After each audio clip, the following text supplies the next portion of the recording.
অভিজ্ঞ খামারি ভাইদের দৃষ্টি আকর্ষণ করছি, যারা বুঝতে পারতেছেন যে এই সমস্যাটার আসলে সমাধান, দ্রুত সমাধান কি নেওয়া যেতে পারে, তারা একটু কমেন্ট করবেন দয়া করে।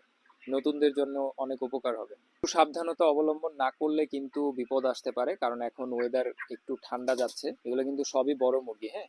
আর এটার পেছনে মেইন কারণটা কিন্তু হচ্ছে, ভিডিওটা খেয়াল করেন, এটা কিন্তু ঠান্ডাজনিত কারণ চুনা পায়খানা হচ্ছে। তো এই দুটো মুরগি অলরেডি এদের অবস্থা খুবই খারাপ। এই পাশে আরো বেশ কয়েকটা মুরগি আছে যাদের অবস্থা ভালো না, ঠান্ডাজনিত কারণে চুনা পায়খানা হচ্ছে, এবং এই কারণে কিন্তু এত বড় বড় মুরগিগুলা কাটা যাচ্ছে।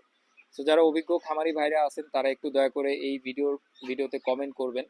যারা নতুন আছে তারা যেন এর সমাধান খুঁজে পায় এবং তাদের জন্য উপকার হয়।